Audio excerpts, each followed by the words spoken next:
ನಮಸ್ಕಾರ ವೀಕ್ಷಕರಿಗೆ, ND plus ವಾರ್ತೆಗೆ ಸ್ವಾಗತ.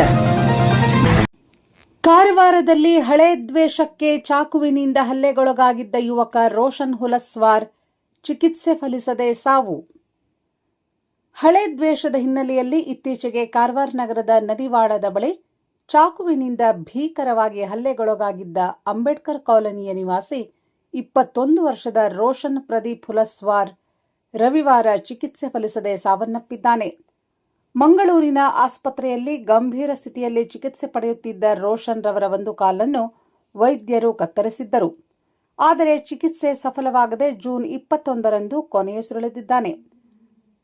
ಆರೋಪಿ 20 ವರ್ಷದ ಸಂಜಯ್ ಸತೀಶ್ ಮಾಂಗ್ರೇಕರ್ ಸದ್ಯ ಪೊಲೀಸ್ ಬಂಧನದಲ್ಲಿದ್ದಾನೆ.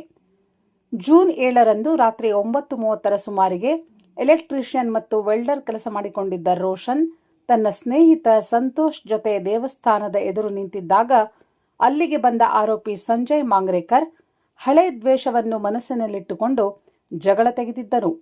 ಮಾತು ಬೆಳೆದು ಕೋಪೋದ್ರಿಕ್ತನಾದ ಸಂಜಯ್ ತನ್ನ ಬಳಿ ಇದ್ದ ಚಾಕುವಿನಿಂದ ರೋಷನ್ ಹೊಟ್ಟೆ ಹಾಗೂ ಕೈಗಳ ಮೇಲೆ ತೀವ್ರವಾಗಿ ಕಡಿದು ಕೊಲೆಗೆ ಯತ್ನಿಸಿದ್ದನು. ರೋಷನ್ ರಕ್ಷಣೆಗಾಗಿ ಜೋರಾಗಿ ಕಿರುಚಿಕೊಂಡಾಗ ಸಾರ್ವಜನಿಕರು ಓಡಿ ಬಂದಿದ್ದರಿಂದ ಆರೋಪಿ ಸ್ಥಳದಿಂದ ಪರಾರಿಯಾಗಿದ್ದನು.